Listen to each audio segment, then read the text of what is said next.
Olá, estamos aqui mais uma vez no podcast da Dinheiro com Psicologia. Eu sou Luciana Cardoso, a host desse podcast, e eu tenho certeza que o podcast de hoje vai ser muito divertido. Por quê? Porque eu já ri horrores. Tem uma semana que eu tô rindo dessas duas convidadas. Eu que sou toda emoção, toda sensação, toda intuição, estou diante de duas pessoas extremamente racionais, gente. Então, como que pode ser mais rico? Vai ser extremamente divertido falar do quê? De TDAH. E para isso, eu convidei duas pessoas especiais. A Tatá, que veio, gente, de Jundiaí só para estar aqui, só para gravar esse podcast. E a Fer. Eu vou deixar elas se apresentarem, elas contarem um pouquinho da história delas, da profissão delas. E aí a gente começa a falar sobre TDAH. Bora, meninas! Aqui é democrático. Quem quiser se apresentar, vamos lá. Bom, eu sou a Thaís Souza, eu sou psicóloga, sou especialista em neuropsicologia. Bom, sou Fernanda Brum, sou psicóloga clínica, sou especialista em psicoterapia sistêmica de casal e família. E sou membro do corpo clínico da Clínica de Pediatria e do Adolescente do Hospital Belo Horizonte há 2 décadas. É ela que manda em tudo, tá, gente? Vocês vão ver, né? Vamos lá, gente. Vamos começar. Eu confesso que eu tô muito ansiosa para começar a fazer as perguntas que todo mundo quer saber. Mas vamos começar do início. O que é TDAH? O que é isso, Thaís? Vamos começar por você. Começar, então, simplificando a sigla, né? TDAH é o transtorno de déficit de atenção e hiperatividade, né? É um transtorno do neurodesenvolvimento. Então, a gente diz de um cérebro que se desenvolveu de uma forma diferente do que um cérebro típico, né? Então, o nosso cérebro, como ele desenvolve? De trás para frente, né? Por isso que a gente senta, anda e só lá para a vida adulta cria juízo. Né? Por quê? Né? Eu deveria. Eu disse que ia ser muito divertido. Vamos lá. Porque a gente está falando de uma região, né? Aqui essa região pré-frontal, o córtex pré-frontal, que é onde acontece o que a gente tem de mais complexo, de mais refinado na nossa cognição, que é a capacidade de inibir, que é a capacidade de planejar, de pensar a longo prazo, de controlar impulso, de regular comportamento, de regular a emoção, né? E o cérebro com TDAH, ele tem um desenvolvimento tanto diferente na estrutura, né? Alguns estudos mostram que tem um tamanho um pouco reduzido comparado a um cérebro típico, quanto também no funcionamento, né? Então, o nosso cérebro ele trabalha à base de neurotransmissores, que são os mensageiros, né? E alguns neurotransmissores no cérebro TDAH, eles estão disponíveis em uma quantidade um pouco menor do que em um cérebro típico, né? Por isso que a gente percebe os sinais da desatenção, né? Da hiperatividade, da impulsividade. Quando a gente fala do TDAH, a gente fala numa tríade, né, de sintomatologia, que é a desatenção.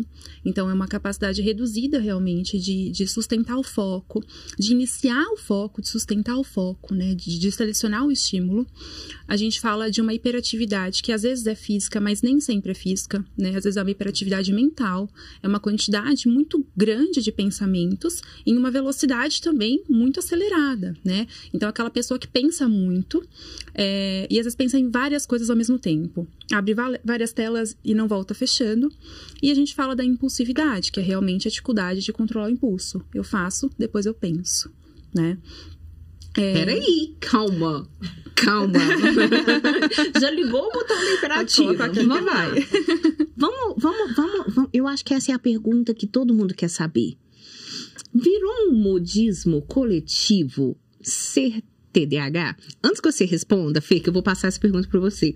Eu vou contar uma historinha que aconteceu hoje no almoço. Estávamos almoçando eu e Carol Heller, uma grande amiga, e ela me contou que ela sentou numa mesa e todo mundo tinha uma coisa.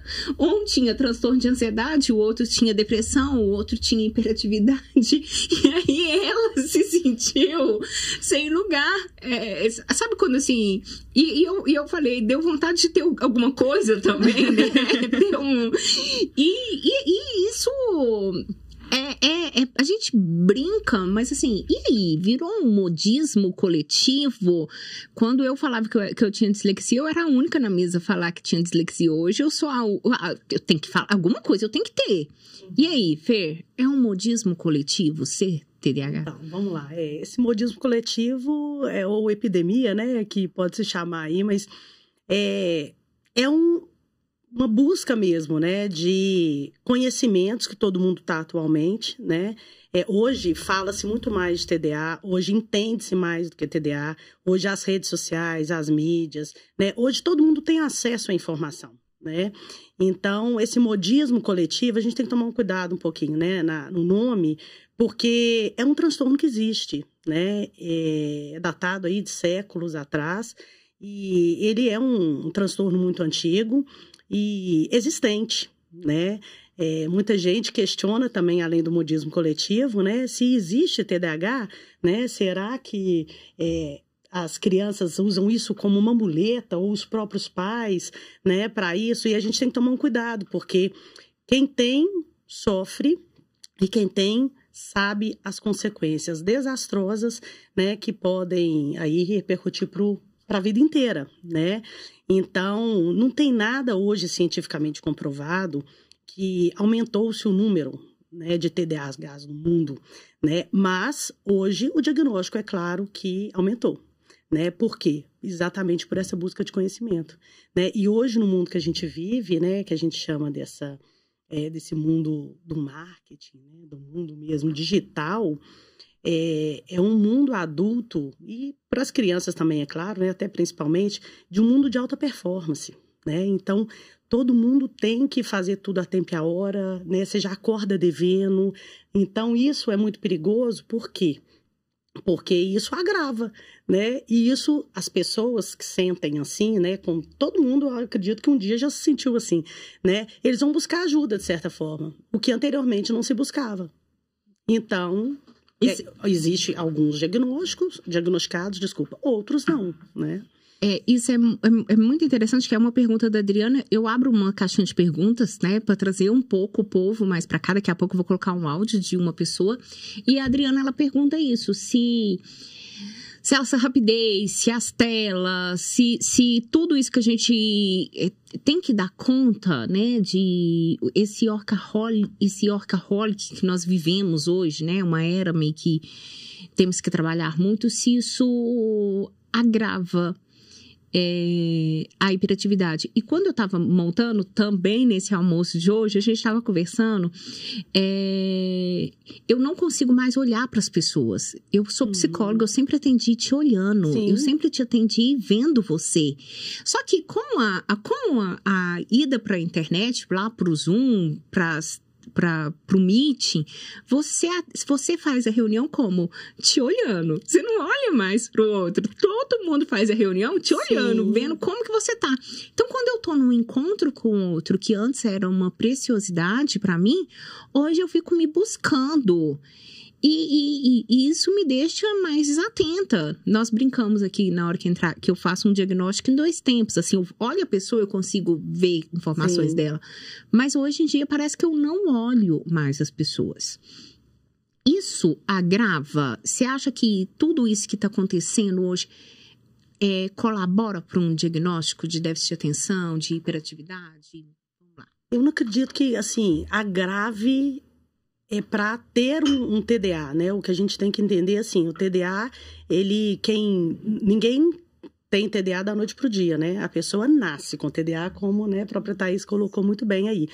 Então, o portador de TDA, quando ele se vê nesse mundo, né, que você tem que estar ali, né, assistindo um programa e aí prestando atenção no seu filho, e o telefone tocando, com a comida no fogão, né, esse leque de possibilidades, isso vai aumentar os sintomas dessa tríade, né, que é a desatenção, a impulsividade e a hiperatividade. Agora, não, que muita gente confunde, porque assim, isso pode, se eu deixar meu filho nas telas, ele vai ter TDAH? Não, ele não vai ter TDAH por causa das telas.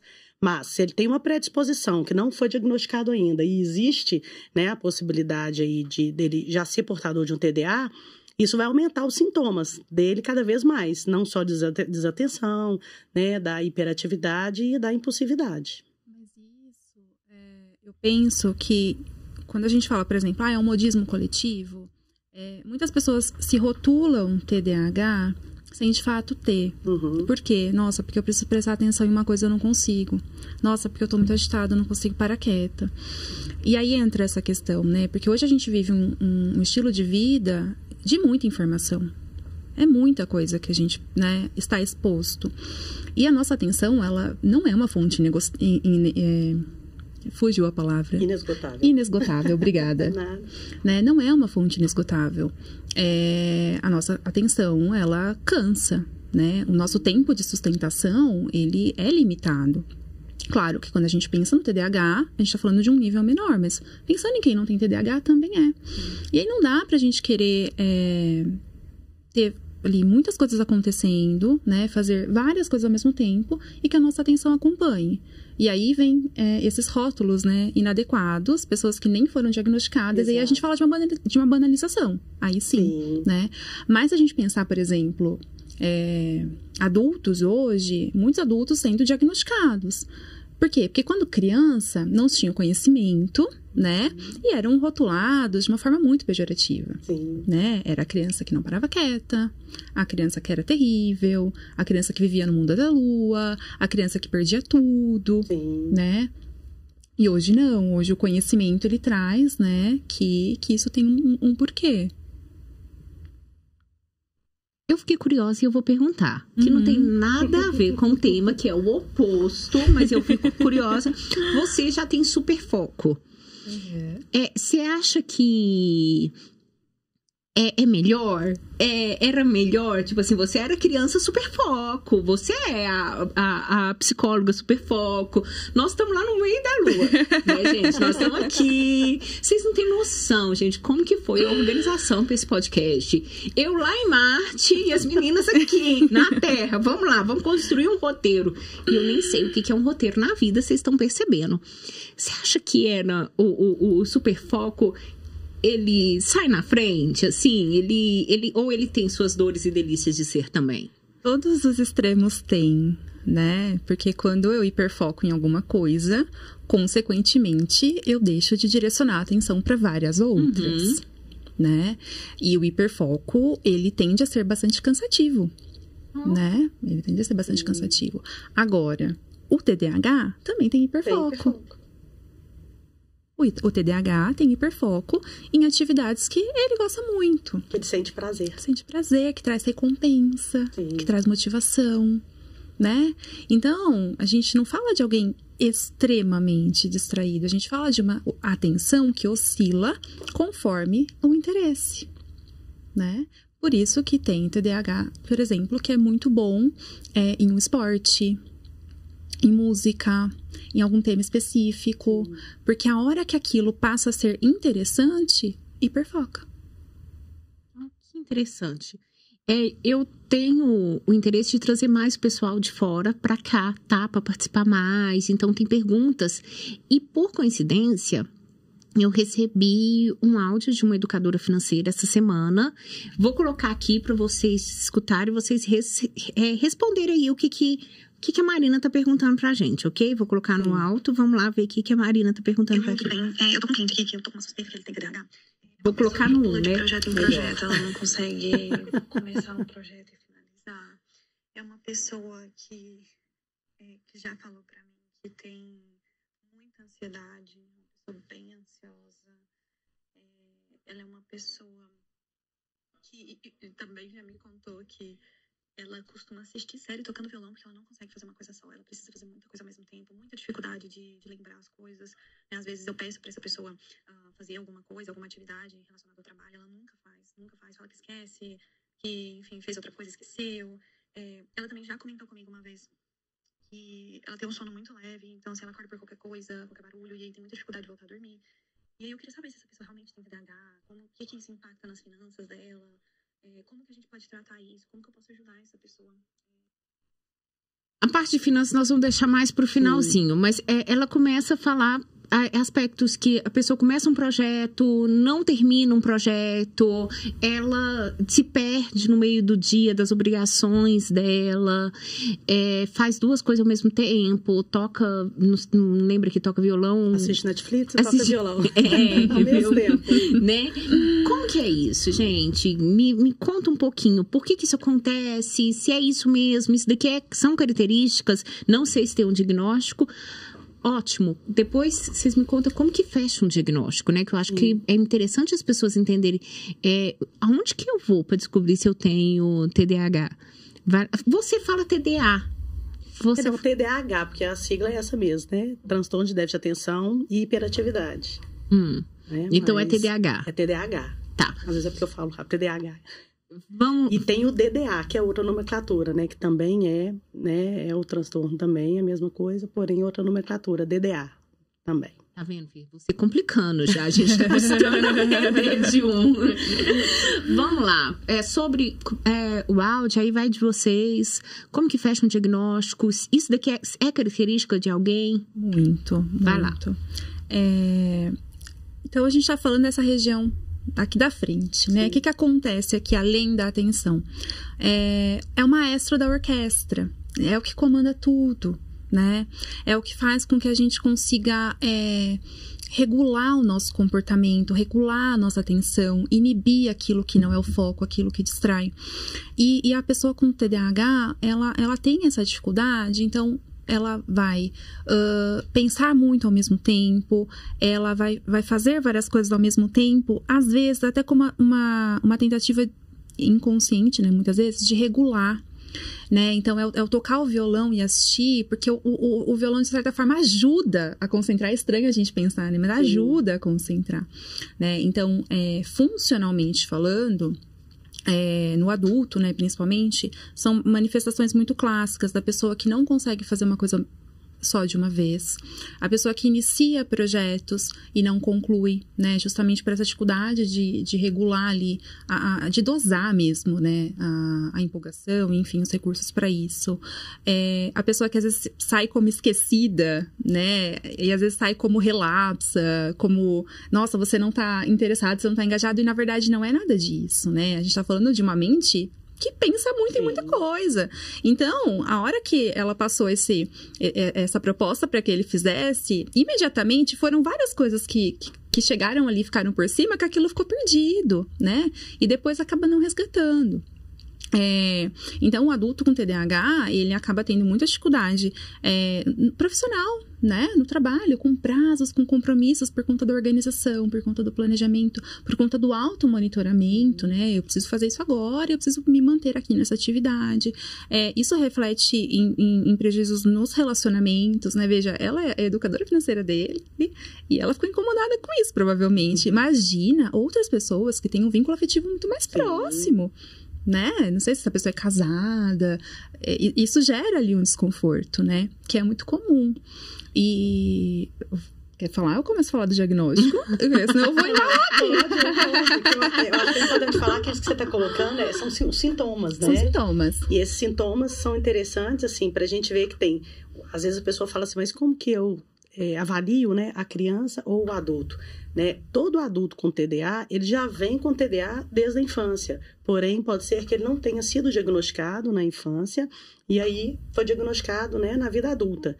Né? E é importante desses sintomas, né, que se coloque aí, que como ela colocou, e como você falou também da mesa, né, de almoço que vocês estavam, todo mundo tem alguma coisa. No TDA, todo mundo tem alguma coisa também, né? Mas a gente tem que ter muito critério para entender que alguma coisa que a gente tem em comum aqui, se todo mundo aqui tira o foco de vez em quando, é desatento, o TDA ele vai ser em excesso, é aquele realmente que atrapalha e que tem um prejuízo social, pessoal muito grande.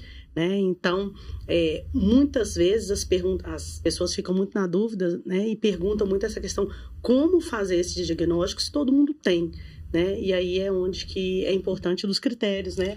Para se falar aí dentro desses 3 sintomas, que é desatenção, hiperatividade e impulsividade, essa tríade, ela é avaliada através de um guia, né? De um manual, que é o DSM-5, que é da Associação Internacional Americana, né, de Psiquiatria, e que é o guia para os psiquiatras mesmo para fazerem esse diagnóstico, né, para exatamente estar ali seguindo os critérios.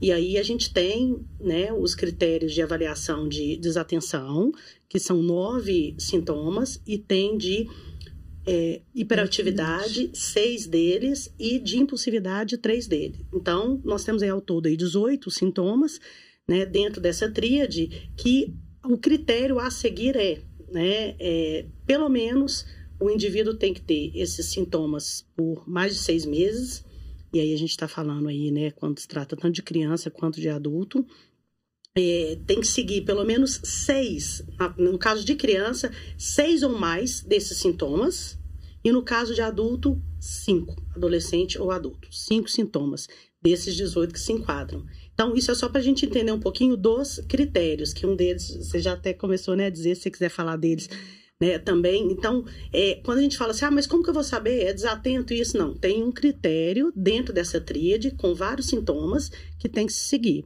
E tem que ser, né, os sintomas têm que acontecer até os 12 anos de idade, e tem que ser pelo menos em 2 ambientes, né, porque às vezes a pessoa fala assim, ele é super agitado, quebra a casa inteira, pula no sofá. Na escola ele é um anjo, presta atenção na aula, senta, consegue ficar concentrado. Não, aí não, né? Ele tem que ter TDA, ser TDA, em pelo menos no mínimo 2 ambientes, né? Ou mais, né? Não é só num lugar, né? É a mesma coisa de outros transtornos psiquiátricos, né? Como a depressão, né? A gente está ali deprimido, você não está deprimido só no trabalho, você está deprimido em casa também. Né? Então, tem esses, né, sintomas. Então, a gente tem todo um critério a se seguir, né, tirando aí a avaliação, né, a anamnese, né, o já trabalho com o psicólogo, se a criança for, né, no primeiro momento, ou o adulto procurar o psicólogo, né, para fazer aí uma certa avaliação, o psicólogo tem essa autonomia para suspeitar e trabalhar com testes e tal, para depois o encaminhamento com o psiquiatra para fechar um diagnóstico. Então, existe, né, o TDA mais uma vez aí, e a gente tem que seguir, né, esses vários critérios, né, e para não te cortar, se você quiser falar dos critérios, já cortando, né, porque eu falei tanto. Agora eu vou cortar vocês duas também. Você falou psiquiatra, então o diagnóstico é feito por um psiquiatra? O diagnóstico médico, né, geralmente psiquiatra ou neurologista, né, nós profissionais, né, da psicologia, a gente tem uma certa autonomia, né, para suspeitar-se, fazer até alguns testes, a gente tem questionários e testes que a gente tem a capacitação para se fazer, né, e no caso da Isa pode até falar melhor nisso, que ela é neuropsicóloga, então ela tem uma capacitação aí além disso também, né, então, por exemplo, no meu caso, que eu não sou neuropsicóloga, né? Eu faço esse trabalho. Muitas pessoas me procuram inicialmente, antes de procurar um médico, eu sempre encaminho para fechar o diagnóstico. Eu tenho visto bastante o diagnóstico sempre é fechado pelo médico, né? E o diagnóstico do TDAH, ele é predominantemente clínico, né?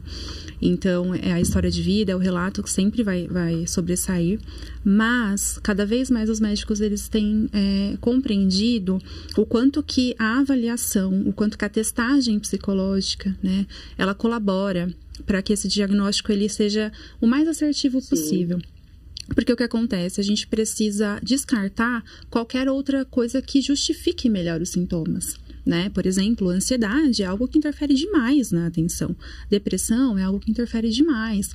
Ambiente. E aí, na avaliação, né? Que nós vamos conseguir fazer esse diferencial, né? Então, os testes, eles vêm para que a gente consiga avaliar cada função, comparar o indivíduo com a média de pessoas da mesma idade, né? Então, a gente consegue comparar o funcionamento daquela pessoa com aquilo que é esperado, né, para a idade dela, dentro de uma população ali compatível com a dela. A gente consegue entender o quanto que uma função interfere na outra. A gente consegue fazer essa anamnese rica, né, colher toda a história de vida. E aí, eu vou conversar com a mãe da pessoa, com o marido da pessoa, com a professora, né, com pessoas que ali observam, né, para justamente fechar esse diagnóstico com um pouco mais de clareza. Então, a avaliação, ela é um instrumento que contribui para que o médico feche. Porque a gente fala de fechar um diagnóstico, pode ser algo muito bom, quanto bem feito, né? Porque é algo que vai direcionar ali um tratamento, é algo que vai abrir as portas para que a pessoa tenha mais qualidade de vida. Mas um diagnóstico mal feito também pode trazer consequências devastadoras. Devastadoras, sim, né? Prejuízos marcantes. Você me fez pensar algo que eu escuto muito. Eu tenho TDAH, mas sou adulto, nem compensa fechar o diagnóstico. Tipo, eu tenho isso daí. Eu tenho isso daí. Bem numa mesa aqui de bar, tá? E aí, por exemplo, esse cliente da Marina, educadora financeira, compensa fechar o diagnóstico? Faz diferença fechar um diagnóstico com 30, com 40, com 50, com 60? Já tô velha demais para fechar o meu diagnóstico? Como que é isso?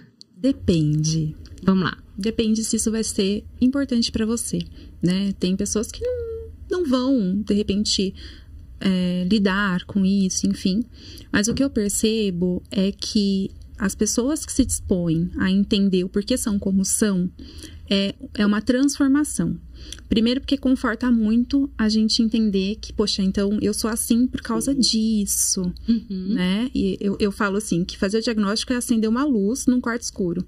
Você tá lá no quarto escuro, você tá ouvindo barulho, você não sabe o que é, você não sabe consequentemente o que você tem que fazer, né? Como que você enfrenta. E a hora que você acende a luz, bom, então é isso aqui que eu tenho que fazer. Você encontra um caminho. Você encontra um caminho. E quando a gente fala do adulto, principalmente, Lu, muitos adultos chegam pro consultório não com a queixa do TDAH a princípio, mas com uma ansiedade, com uma exaustão, com uma dificuldade de se adequar em determinados ambientes, por exemplo, de trabalho, com problemas seríssimos de relacionamento, né?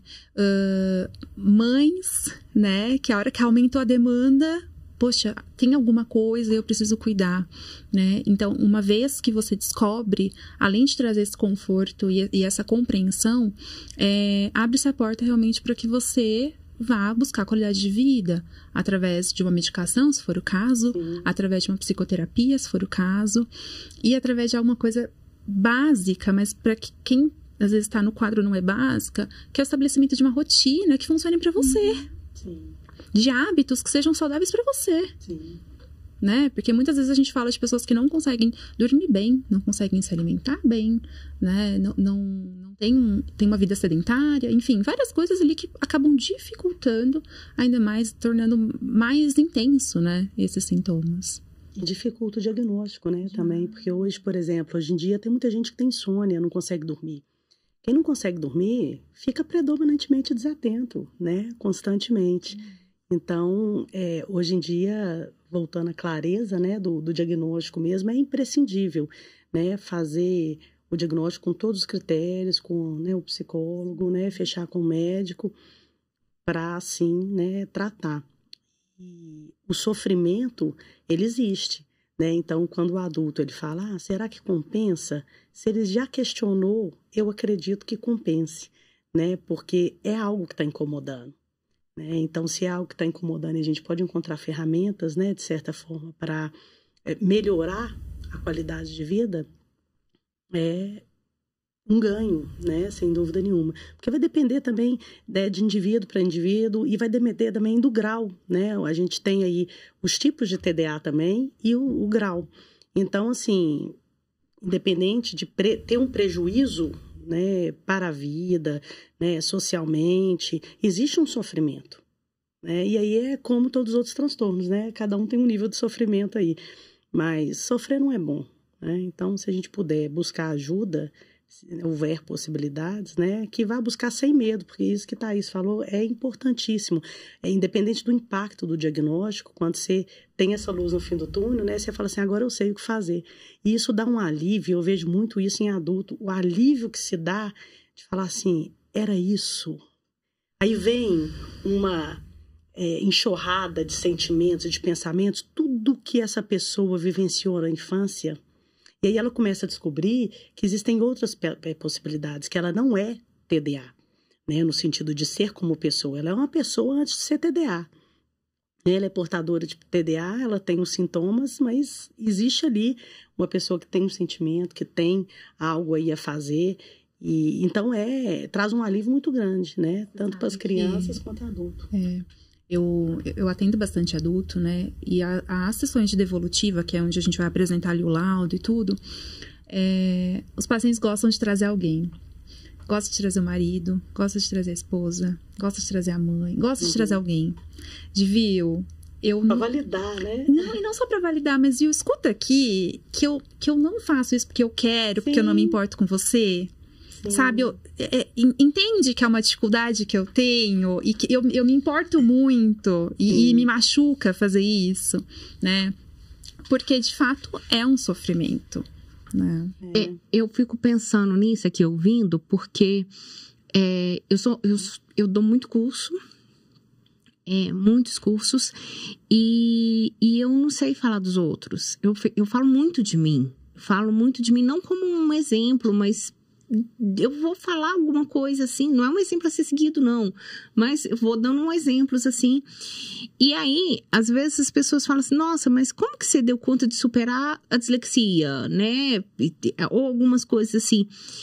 E o que vocês estão falando faz muito sentido, porque quando eu enxerguei essa pessoa que existia para além da dislexia, eu aprendi a me amar demais, a gostar mais de mim, e me autorizar a ser mais de quem eu sou, porque antes eu era errada, então eu queria ser outra coisa, né? Exato. E aí passava um tempão tentando corrigir coisas em mim que eu nunca ia corrigir.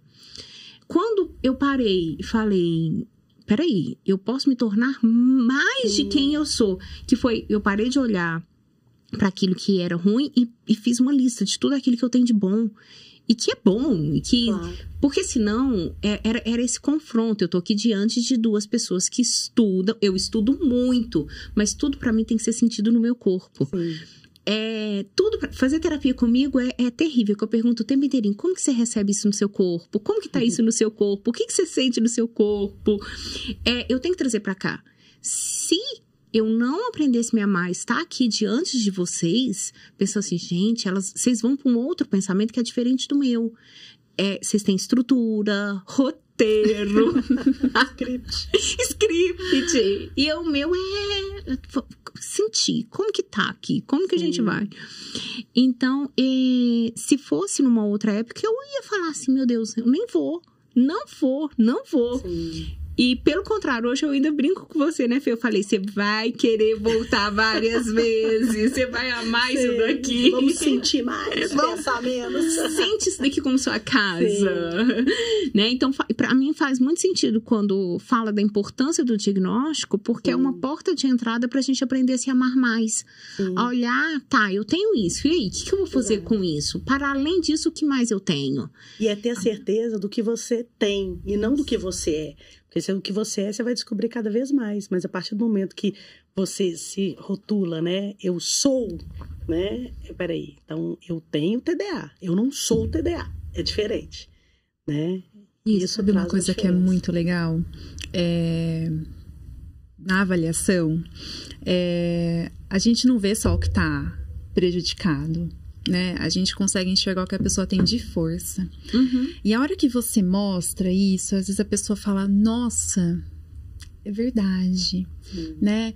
Mas ela, de repente, conviveu tanto tempo olhando muito para a dificuldade, olhando muito para aquilo que não conseguia, né? Olhando muito para as críticas, para as comparações, ela não conseguiu olhar que, de repente, é uma pessoa super criativa. Pessoas com TDAH tendem a ser muito criativas. Sim. Tendem a ser ótimos vendedores, por exemplo. Porque são pessoas que gostam, né? De falar, gostam do movimento, do dinamismo, né? E o diagnóstico, ele também é para isso, né? Olha, tem alguma coisa errada comigo, diferente? Tá, tem, mas é isso aqui. Todo o restante, não, né? De repente, todo o restante é bom. E a gente consegue evidenciar isso também. Quando você tira o olhar, né? De, não, eu, por exemplo, eu não sou só dislexia, né? Assim como eu também não sou só autismo, né? Mais do que isso, né? A gente consegue olhar pro além, né? Você falou num podcast de alcance mundial, tá? Que você é autista. Bom, gente, eu jurei que eu ia vir nesse podcast e não ia citar um livro nenhum, tá? Mas agora que a gente tá falando disso daqui, de aprender a se reconhecer, eu vou falar uma frase polêmica, não sei se eu já vi em algum lugar, agora eu não tô ouvindo não tô me lembrando, se sou eu que fico repetindo isso pros meus pacientes, mas eu brinco assim, que pobre pega seus pontos fracos e tenta consertar.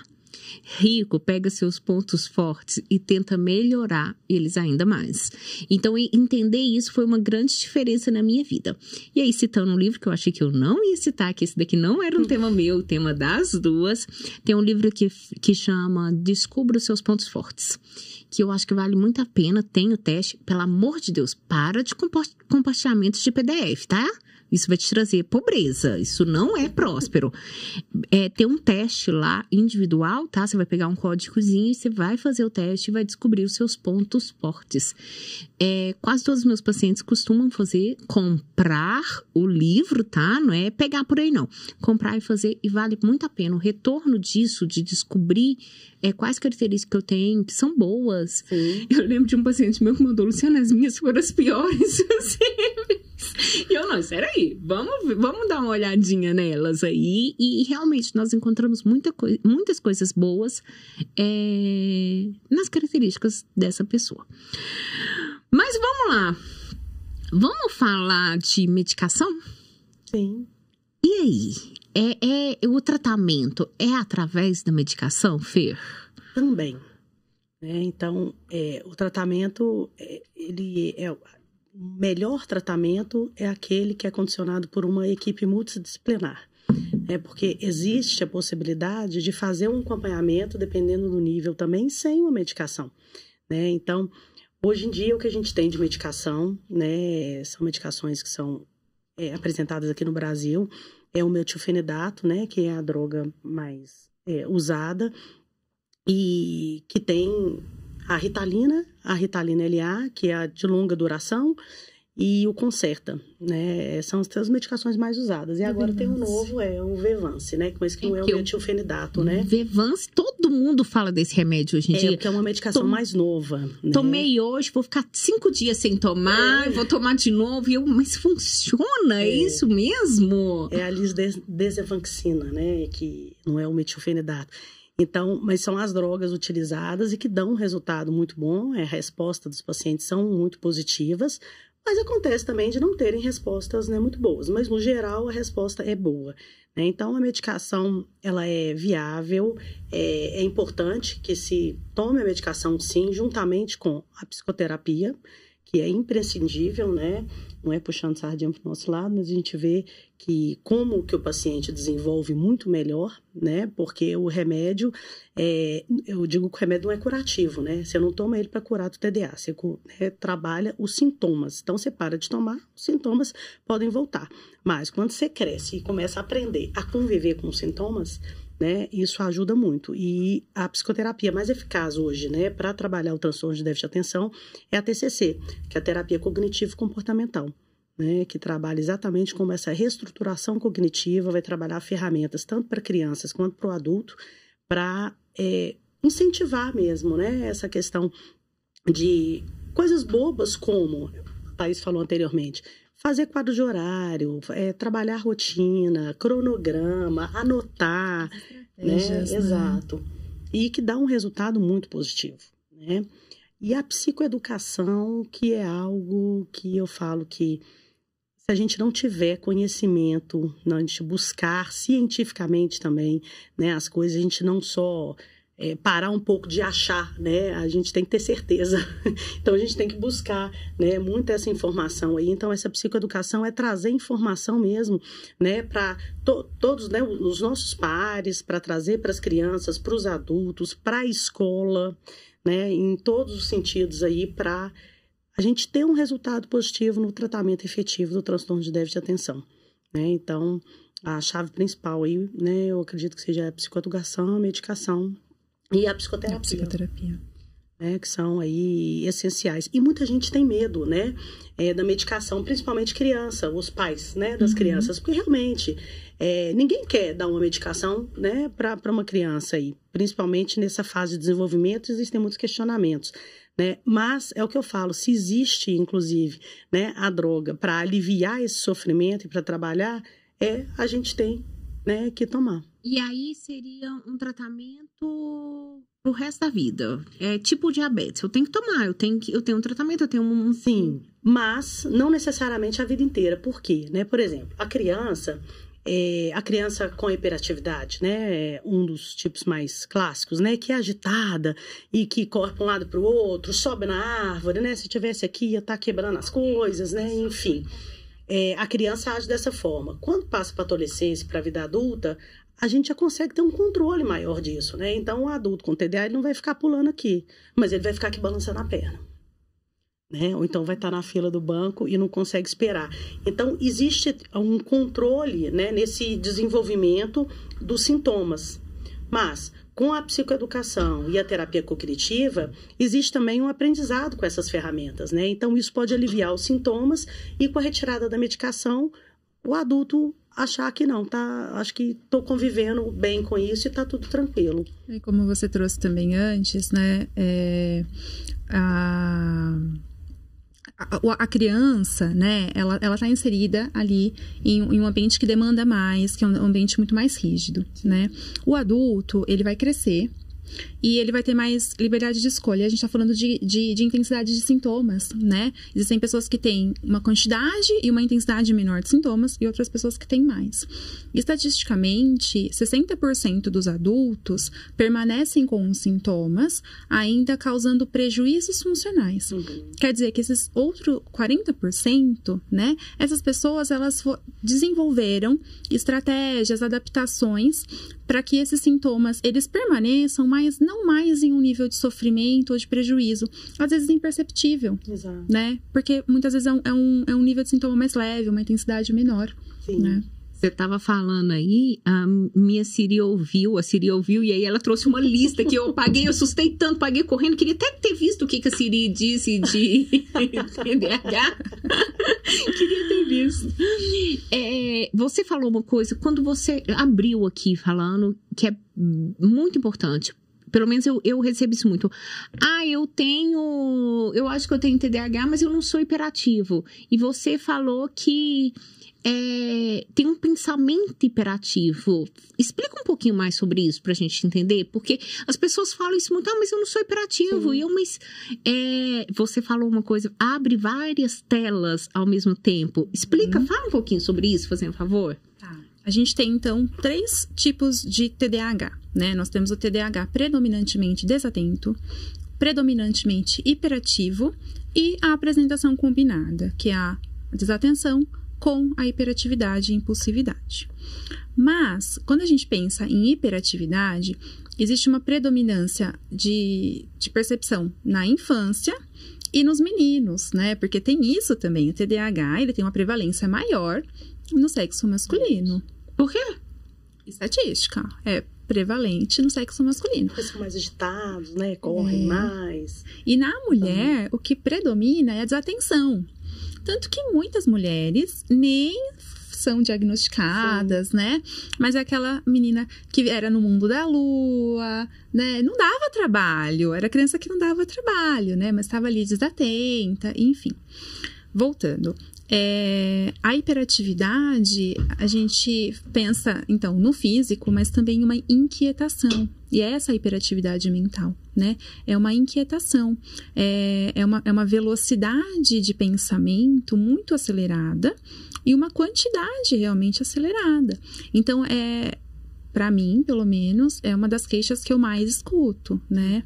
Nossa, tem hora que eu canso de tanto pensar. A minha cabeça não para. E eu sempre faço essa pergunta. Parece um computador com várias telas abertas? Aí a pessoa fala, parece. Eu falo assim, você volta para fechar alguma tela? Não volto. Não volto. O que acontece? Trava. É tanto pensamento que trava. E aí é onde a pessoa entra em exaustão. Sim, cansa de si, né? Cansa. Tanto que alguns pacientes TDAH chegam com sintomas depressivos. Lógico que existe a comorbidade com a depressão, mas nem sempre. Às vezes é exaustão. Sim. Muitas vezes né? Exaustão. Exatamente, de achar que não tá conseguindo, que não tá dando conta, né? Por quê? Até porque pensar consome energia, né? Muita. Então não é só um cansaço mental, às vezes é um cansaço físico, né? Eu tô vendo as perguntas, tá? Vamos começar aqui essas perguntas. E é muito engraçado, porque aqui a Fernanda, ela já falou, vou adorar ouvir vocês falando de mim. Então já aparece. Ai, eu tenho. E eu vou tentar falar todas as perguntas que não estão de finanças, e aí daqui a pouquinho a gente já começa a falar de finanças, tá? A Adriana pergunta, né, se o imediatismo imposto pelo mundo contemporâneo piora. Você já respondeu que não, que você no início você falou aí que não. E é bom aqui, ó, você sabe que eu sou doutor em TDAH, isso aqui é uma pessoa comum, entendeu? É uma pessoa comum. E aí aqui, eu queria que a gente começasse a construir as questões de finanças, né? Porque vamos tentar entender aqui. A pessoa com TDAH, ela tá muito relacionada com a impulsividade. E impulsividade não combina de forma alguma com dinheiro. É o oposto. E então, como meu perfil é de finanças, a grande maioria das perguntas é sobre isso. Mas tem uma aqui que eu acho que vale a pena a gente começar falando dela. Como ajudar o companheiro que tem TDAH com as questões financeiras e rotina e planejamento? E eu vou por aqui, depois vocês podem ir por onde vocês quiserem, sabe? Quando a gente pensa no processo de psicoterapia, eu acho que a questão mais difícil, o ponto mais difícil de entender é que eu só posso ajudar a mim mesma. O mundo, ele vira um outro mundo quando eu pego as questões e trago para dentro de mim. Então, a única coisa que eu posso movimentar, que eu posso mudar, que eu posso transformar, é quando eu penso como as questões do meu marido afetam a mim. E a partir do momento que afeta a mim, que vem para mim, que vem pro meu corpo, tá, Fê? Eu posso criar outras estratégias de como agir. É muito perigoso, na minha opinião, tá? Eu querer ajudar uma pessoa que nunca me pediu ajuda. E eu aposto que não pediu ajuda. Tá? Eu aposto meu certificado de psicólogo, de mestrado não, mas de psicólogo que não pediu ajuda. Então, isso é muito difícil. E corre um risco muito grande de eu sair do meu papel. Tá? Então, a única coisa que eu posso olhar é para o desconforto que o TDAH do meu marido me causa. Então, a partir do momento que eu percebo isso, que, vamos lá, meu marido não paga as contas em dia, meu marido não tem organização financeira, como que eu me organizo a partir disso? Eu não sei se vocês têm alguma opinião diferente, e aqui, gente, é uma mesa aberta, tá? Vocês podem opinar diferente de mim. Mas isso é a minha maior dificuldade com quase todos os meus pacientes. O olhar para mim e quem eu sou no encontro com essa pessoa, na dificuldade dessa pessoa, e principalmente, como que eu colaboro com essa pessoa. Fofocando aqui, muito, muito legal, eu tenho um paciente que vive reclamando que a esposa gasta muito. Aí ele foi lá e me contou um super presente que ele deu para ela. Então, ele colabora, tipo, ele comprou um super presente. Na hora que ele me contou, que mensagem é essa que ele passou na hora que ele comprou esse presente? Então, quando eu falo que eu só posso trazer para mim, quais mensagens também eu dou para essa pessoa que fortalece os hábitos dela, a sequência dela, os comportamentos dela. Então, quando eu trago para mim, eu tenho coisa demais para resolver. Eu tenho coisa demais ainda para resolver. Não é pouco. Trazer para mim não é pouco. Eu reforço o comportamento do outro. Na sistema que eu aprendi que gambá casa com gambá. Sim. Né? Essa é uma frase... Não sabe pra quem aparece. Sabe, né? Então, desculpa se eu não te ajudei muito, tá? Vamos passar aqui. Meninas, pode falar sobre isso. Pode... E até contra, Fê. Eu penso que é exatamente isso que você falou no início, né? Porque você que é expert do planejamento financeiro aí, eu não tenho know-how para falar disso, mas... O que planejamento, né, financeiro se coloca? E é o quê? A gente ter essa questão mesmo de ter um autocontrole, ter um planejamento a médio e longo prazo, né? Ter um controle da impulsividade, né? E isso tudo o TDA não tem, né? Então, fica muito difícil quando tem algumas queixas relacionadas a dinheiro, é exatamente por isso, né? E também por essa questão de um dos sintomas, né? Lá, não só na criança, mas no adulto também, quando chega essa questão do esquecer, é o esquecer de pagar a conta, não pagar as coisas no prazo, né? Ou ter a impulsividade, né? De estar ali, ver a coisa ali na hora, compra na hora, depois eu resolvo. Eu compro, depois eu vejo como que eu vou pagar, né? Então, quando se trata de TDA, né, e dinheiro, eu vejo essas questões aí que precisam ser muito bem trabalhadas, né? Porque afeta, sim, né? Não é mito. Afeta a questão financeira. Será que ele sabe, né? Será que ele sabe que ele é TDAH? Será que ele sabe que o TDAH causa um prejuízo ali na organização financeira? Porque, assim, o que eu vejo, né? É que uma vez que a pessoa entende que aquele não é o ponto forte dela, é que ela precisa de algo para se proteger, ela faz, né? Ou passa a bola, né? Tem uma escala aqui que a gente aplica, que é justamente dos prejuízos funcionais. E aí tem a etapa lá dos prejuízos financeiros. É a pessoa que já teve o nome negativado, que já teve dívidas, que enfim, já teve vários prejuízos ali, e sempre a pessoa conta. Então, mas agora eu não tenho mais cartão de crédito. Então, mas agora eu faço essa estratégia para me controlar. Por quê? Porque o autoconhecimento liberta. A hora que eu entendo que eu tenho uma dificuldade, né? Aí eu posso lidar com ela. Então, talvez o que ela pode fazer de melhor para ajudar esse marido é conversar com ele, né? E saber se ele entende e, de repente, facilitar isso, né? Trazer isso para a conversa para que desperte, ou não, pode ser que não, né? Nele, o desejo de entender e de cuidar. Buscar ajuda, né? Se ele quiser, né? Se ele quiser. Porque a ajuda, né? A gente pode até, exatamente o que você falou, a gente oferece. Agora, a gente enxerga muito isso no consultório, você deve ver também, né? O resultado, ele só se dá, a maioria das vezes, quando a demanda é própria. Né? Eu brinco, quando chega com demanda terceirizada, o trabalho fica complicado. Vamos lá. Dizem que os TDAHs têm dificuldade de lidar com o dinheiro. Desconfio que tem TDAH, né? De que forma que isso impacta? Então, vamos lá. A pessoa que tem TDAH, ela tem dificuldade de fazer uma organização. Ela não pensa a médio e longo prazo. Então, só daí, olha, ela tem dificuldade de uma organização, ela não pensa a médio e longo prazo, e pensar a médio e longo prazo é um dos princípios básicos de um planejamento financeiro, né? E quando a gente pensa médio e longo prazo, a gente está falando de anos, né? Não 6 meses, não, né? O TDA não está dando conta de um dia. Você imagina? Eu fico pensando prazo, nisso, sim, porque a gente tem memória operacional, né? Essa memória de curto prazo que a gente fica ali manipulando.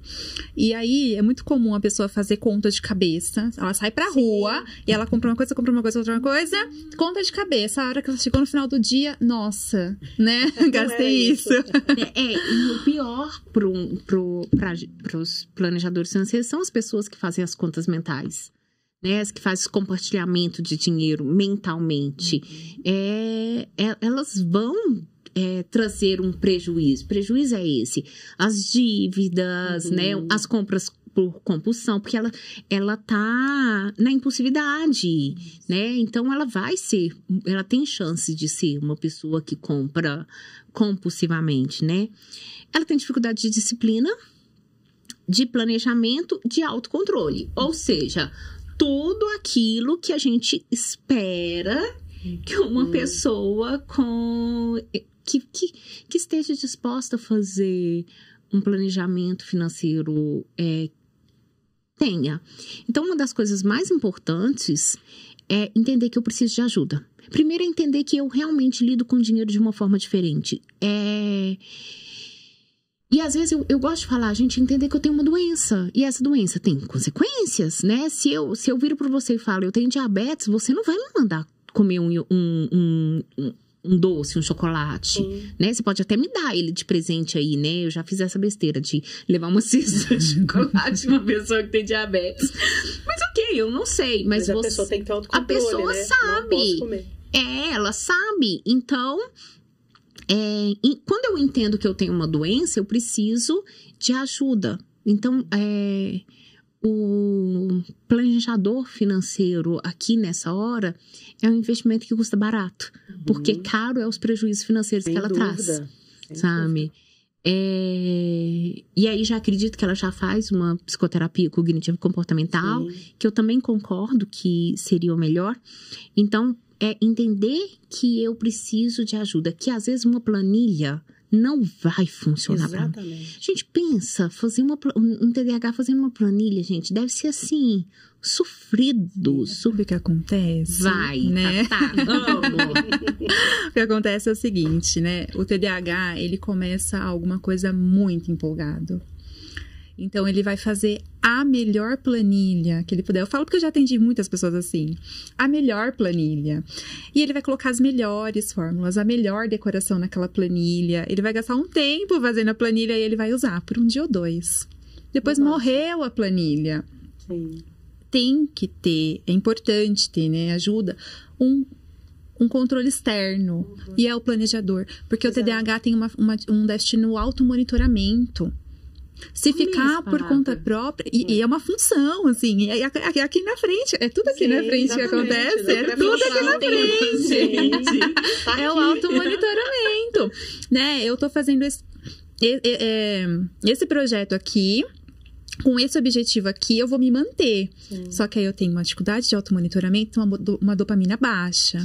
Aí amanhã aparece uma baita de uma oportunidade, um descontão. Que eu não posso perder. E aí eu vou e compro, eu faço, porque é gostoso. Aquilo me dá prazer, aquilo me dá recompensa.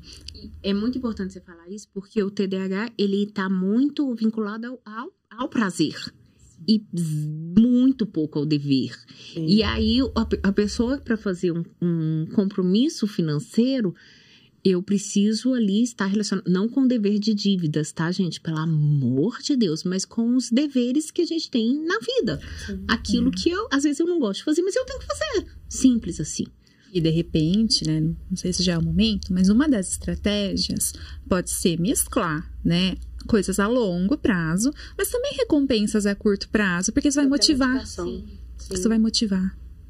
E com o seu papel, né, nisso, de mentora, né, do planejamento financeiro, ajuda muito a seguir essa motivação, porque a partir do momento que ele vai vendo que a planilha está funcionando, que está tendo resultado, né, e que ele vai começar a aprender a fazer também. Então, mesmo quando se trata de adulto, eu falo que a gente precisa fazer uma reestruturação cognitiva, sim, né, no caso aqui agora a gente falando de dinheiro, mas em tudo, né, porque senão atrapalha, que é o que você falou, muitas vezes essa motivação, ele vai pegar, vai fazer a planilha bonita, né, e não vai dar certo. A gente vê muito isso, eu vejo alguns clientes dessa impulsividade, né, com o esporte, resolve fazer um esporte, né, eu vou fazer, né, agora beach tennis, tá na moda, né, vamos fazer beach tennis, aí o TDA vai lá, compra raquete, compra a meia, faz inscrição. Ele ainda nem se inscreveu, não, tá, ele exatamente. Só deseja. E aí ele já fez tudo.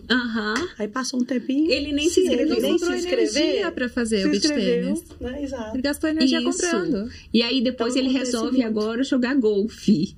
E aí ele vai comprar tudo do golfe, se organizar e tal. Sim. E nem vai ter golfe na cidade dele. Eu recebi uma fala aqui da Tassi que foi maravilhosa. Ela me perguntou, né, porque ela comentou que uma vez ela comprou, ela não precisava de um sapato, ela comprou 5 sapatos de uma vez, 5 pares de sapato. Eu peguei e expliquei que o TDAH vive no princípio de prazer. E falei, talvez seja isso que você faça, porque no Instagram fica difícil você responder as pessoas, principalmente algumas que você nem conhece, assim. Aí ela respondeu... Ela é portadora? Ela se diz, tá? Que eu não sei. Mas ela me respondeu uma coisa que mata a psicóloga do dinheiro, do coração, tá? Mata. Aí ela respondeu, não faço mais porque aprendi na marra. Na dor, né, gente? Eu podia ter feito um acompanhamento. Mas ok. Aí ela responde... Minha psicóloga, na época, falou que não era um problema, pois não atrapalhava a vida. Gente, é normal o psicólogo falar A e o cliente falar, entender Z, tá? Isso daqui eu entendo, tá?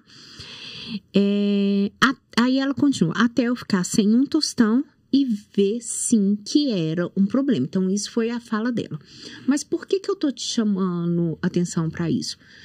Porque até ontem, você não via o tema dinheiro nos sumários de um livro de psicologia. Num livro de desenvolvimento de psicologia, num livro de personalidade. Você não vê. Você não vê o tema dinheiro sendo explorado adequadamente pela psicologia. Então, eu nem acho que essa psicóloga está errada, não. Eu acho que não tinha conhecimento. Sim. E eu costumo falar que psicologia do dinheiro, psicologia positiva, são cursos que todo psicólogo deveria ser, porque não tem nada que não passa por esse tema dinheiro. A porta de entrada do consultório eu vou fazer uma avaliação com você, se eu tiver dinheiro, é a primeira condição. Até desse adulto que tem 40 anos, não vou fazer não, porque... Sim, pra quê, né? Pra quê, né? Vou gastar dinheiro com isso. Então, hoje nós já sabemos que tem pessoas aí que falam de psicologia do dinheiro, eu sou uma delas, tá? Mas existe outras, graças a Deus, tem Valéria, tem Adriana, tem Andresa, tem pessoas formidáveis falando de dinheiro. Talvez seja a hora de você, psicólogo, parar e ler um pouquinho, estudar, fazer um mini curso de psicologia e dinheiro ou psicologia econômica para te ajudar. Por quê? O TDAH, ele lida com o dinheiro de uma forma completamente diferente, né? E isso é a primeira coisa que ele precisa saber. É o primeiro alerta. Você vai lidar com o dinheiro de uma forma diferente. E isso também pode te causar angústia. Quando eu tô, por exemplo, eu vou sair com a Thaís, às vezes a Thaís tá ali pagando as contas dela, comprando, gastando, e eu não tenho. E se eu tenho TDAH, o que eu vou fazer? Eu vou comprar ali também, eu vou gastar ali também, eu vou comprar naquele impulso ali também. Então, quando eu entendo que eu lido diferente, que eu não tenho uma organização, que eu tô muito no impulso, né? Até para eu selecionar as pessoas que estão ao meu redor, né? Se eu vou sair com a Thaísa, que é gastadeira, gente, só pode ser gastadeira, esquerérrima, desse jeito, brincadeira. Eu vou sem cartão de crédito, eu vou sem dinheiro. Eu vou criando estratégias externas, porque o meu mundo interno com relação ao dinheiro, ele é muito pequeno ainda, eu ainda preciso desenvolver ele. E tem, na minha opinião, possibilidades de melhora a partir do momento que eu busco ajuda, né? A partir do momento que eu busco ajuda. Então, vamos ver mais perguntas. Vocês querem acrescentar alguma coisa da minha fala, Fê? Eu ia dizer assim que, por exemplo, na avaliação, né? A gente fala de um serviço que tem um custo maior. Então, quando você recebe a pessoa, você já entende que ela lida com dinheiro de uma forma diferente, né? Quando você atende um cliente que seja em terapia, você entende, né, que ele lida com dinheiro de uma forma diferente. Ou é a pessoa que é bastante distraída com as datas e tudo mais, ou é a pessoa que ela já assimilou tanto que aquilo é uma dificuldade, que ela é extremamente rígida no pagamento. Eu tive uma paciente que todas as contas dela eram em um dia do mês. Ela não aceitava que nenhuma conta fosse em outro dia, porque senão ela esquecia de pagar. Mas isso é tão importante quando a gente olha na individualidade. Eu vivo pedindo às pessoas para pagarem a conta no dia, porque existe um desejo nosso de ficar livre do dinheiro, tá? Não sei se vocês sabem disso, mas a gente deseja deixa eu ficar livre disso. Paga, dá um prazer não, também, né? Deixa eu ficar livre disso logo de uma vez, né? Mas com essa daí, eu não posso fazer isso. Eu não posso indicar isso. Por isso que é tão importante ela fazer esse controle externo, entender que todos os dias ela precisa pagar. Todo dia 5, ela senta e paga todas as contas disso. Isso pode salvaguardar a vida financeira dela. né? E outras atividades, porque ela tira um peso, uma carga mental, né? Um desgaste, as consequências. E flui melhor outras atividades, né? Sim. Vamos lá, eu acho que é a última pergunta e depois vocês podem acrescentar o que vocês quiserem, livres. Fernanda vai querer voltar várias vezes aqui. Voltarei, com o prazer. Como se organizar financeiramente tendo TDAH? Não sei lidar com dinheiro. Essa daqui foi a Fernanda Duarte que perguntou, quase ninguém sabe, tá? A gente finge que sabe, esse é um dos maiores problemas, porque eu falo que se agiu do mesmo jeito com dinheiro nos últimos 6 meses, é sinal que você não vai mudar, se não dá conta, precisamos pedir ajuda, tá? E a grande maioria das pessoas fala, não, eu sei lidar com dinheiro, e faz parte de um repertório de mentiras que contamos pra gente, tá? Então, um dos pontos é entender que eu preciso de ajuda, que eu lido com dinheiro diferente e eu preciso de ajuda. Então, quem tem TDAH precisa, não necessariamente, mas precisa ter um planejador financeiro. E aí, gente, eu sou só psicóloga, tá? Embora tenha curso de planejador financeiro, eu gosto da relação. Mas entender que, em casos como TDAH, o planejador financeiro, ele sai muito barato. Caro são as dívidas, os juros, as multas, os excessos de compra, os 5 sapatos. Isso que é caro. Comprar aquilo que você não precisa, não tem nada mais caro do que comprar aquilo que você não precisa, tá? Então, eu preciso de uma ajuda. Eu preciso criar estratégias, tá? Que funciona pra mim, que pode não funcionar pra você. Exato. Por exemplo, as pessoas brincam, eu falo isso muito. O melhor investimento que eu já fiz na vida, todo mundo já sabe que é uma LCI. E por que a LCI foi o melhor investimento que eu fiz? Porque eu colocava lá e não podia tirar. Então, eu não podia emprestar para ninguém. Eu não podia dar para ninguém. Eu vivia uma época que eu emprestava meu dinheiro, eu dava meu dinheiro para as pessoas. Então, a LCI que eu só podia tirar daqui 5 anos, gente, o que ela rendeu não fazia diferença. O bom era que eu não podia tirar ela. A melhor coisa que eu já fiz na minha vida, por mim, foi esse investimento. Com o tempo, eu fui aprendendo a dizer não, tá? Com o tempo, a gente vai desenvolvendo estratégias para aprender a dizer não. Hoje, eu falo, não te empresto, eu te dou. Tá? Então, criar estratégias que pode, às vezes, você vai funcionar com uma planilha. Eu não posso te falar que você não vai funcionar, mas uma planilha, um celular, não sei. Evitar, gente, o cartão de crédito e o crédito fácil. O cartão de crédito, ele não é tão seu amigo assim. Programa de milhagem, gente, ninguém dá nada de graça, não, gente. Sim. Não, no máximo, seu pai e sua mãe, e olha lá, porque corre o risco deles te cobrar tudo isso no futuro, tá?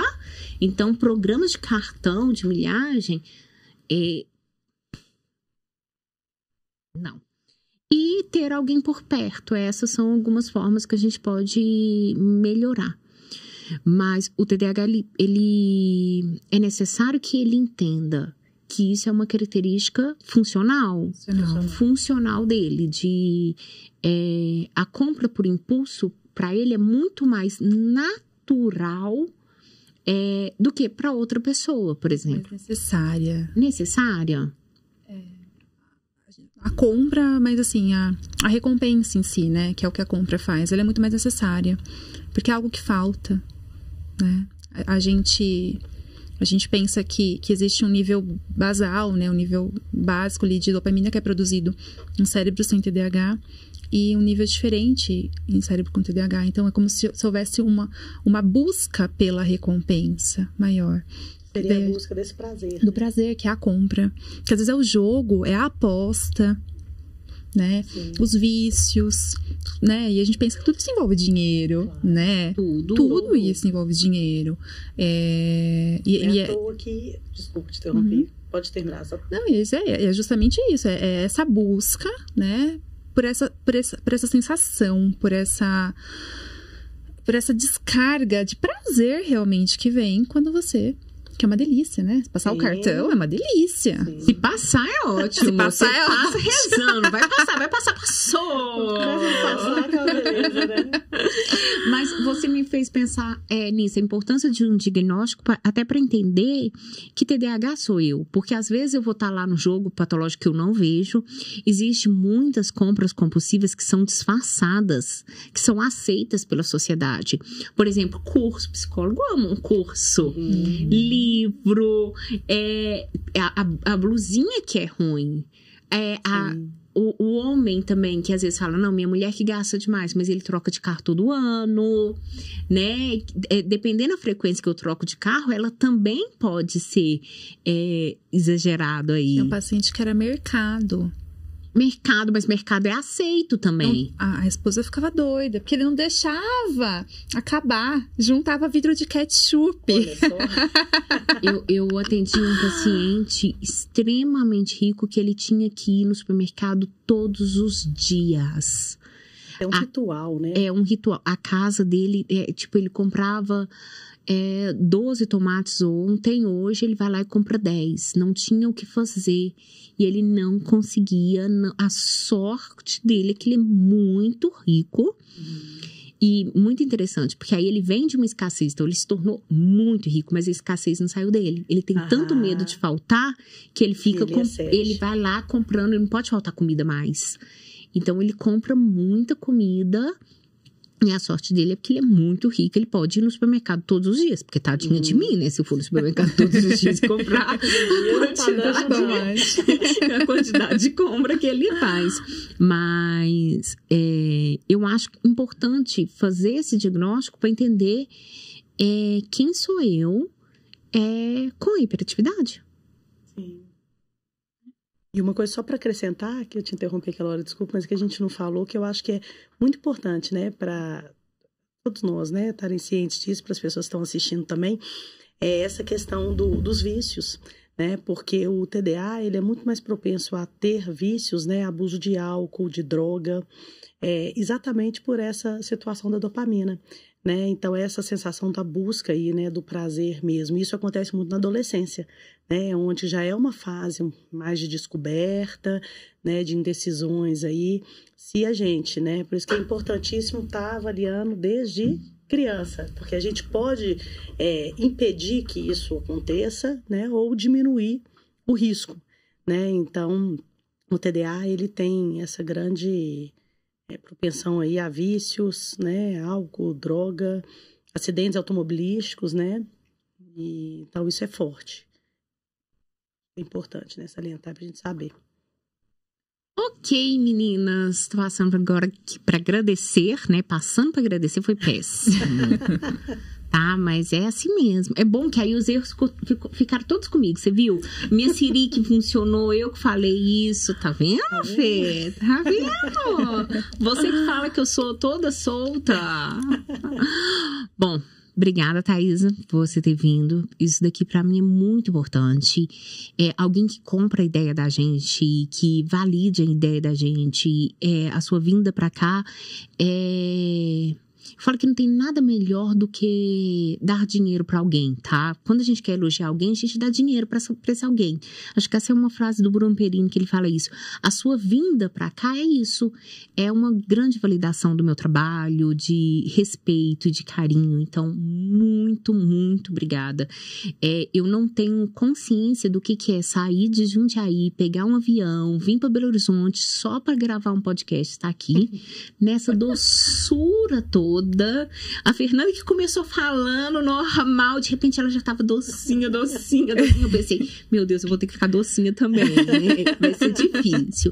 Então, muito, muito, muito obrigada, tá? Pela sua presença. Fê, querida, eu acho que o primeiro dia que eu te conheci, eu já te coloquei na lista de melhores amigos de infância. Idem, fala a mesma coisa. Nossa, era como se eu te conhecesse. Não conhecia a Fernanda, a gente se conheceu através do podcast. Sim. tá? Logo que teve o primeiro podcast, Fernanda me mandou uma mensagem. Então, muito obrigada. Você tá na minha lista de amigas de infância. Como eu me sinto em casa com você, mesmo sendo tão diferente, tão diferente. Fernanda, Luciana, estrutura, qual que é a data, qual que é o horário? Fernanda, não tenho a menor noção. Vamos ver o que dá, né? Desde que eu comecei o podcast, eu tô falando, Fernanda, eu quero você lá.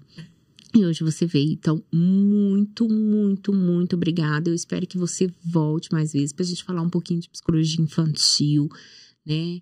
Muito, muito obrigada. Pra mim, estar aqui com vocês, gente, é um verdadeiro presente. Obrigada a você, Lu. É um prazer enorme e sinta-se à vontade para convidar outras vezes. Voltarei, sem dúvida nenhuma, né? E aprecio muito seu trabalho, né? Fiz, inclusive, um genograma com você, né? E pretendo fazer alguns cursos, porque nós, psicólogos, precisamos trabalhar com essa questão do dinheiro, né? Tanto pessoal quanto até para o profissional mesmo, que como lá no primeiro podcast, né? Com Vinícius, a gente não aprende isso na faculdade, né? Lidar com isso. Então, isso é importante. Eu nunca vou esquecer o primeiro podcast quando Jane falou que cobrava R$4. Nunca vou esquecer aquilo. E acontece, a gente vê muito, né? O tal do valor social, né? Eu acho que a Dinheiro com Psicologia traz uma grande oportunidade para os psicólogos aprenderem a olhar para o dinheiro dos outros através do próprio olhar, sabe? Lá nós temos vários cursos que as pessoas podem escolher, mas que elas escolham, se der essa oportunidade. Eu não acho que essa psicóloga que falou que não interfere, que ela foi negligente ou ela não sabia. A gente não sabe, o tema dinheiro é muito tabu ainda. Não falamos de dinheiro. É incrível, nós falamos de conta, mas nós não falamos de dinheiro.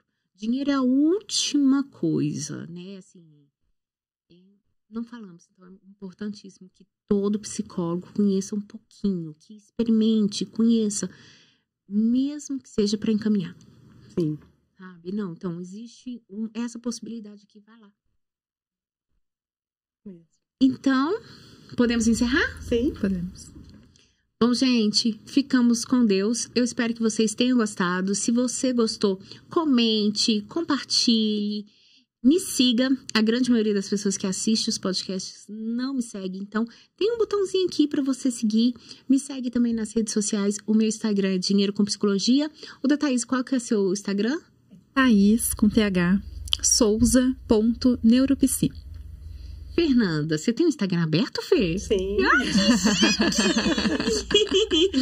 Tenho lá movimentando, né? Aos poucos, eu aprenderei com você. Ai, linda. Mas o meu é Fernanda Brum da Mata.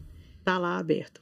Gente, é verdade, eu não conhecia a Fernanda, mas o negócio parece que a gente é tão íntima, tão íntima, tão íntima, que a gente fica nessas brincadeiras aqui, tá? Mas eu acho que é uma intimidade, sei lá, não sei, mas eu gosto muito de estar com você. Também, Lu. Ficamos com Deus e até o próximo podcast.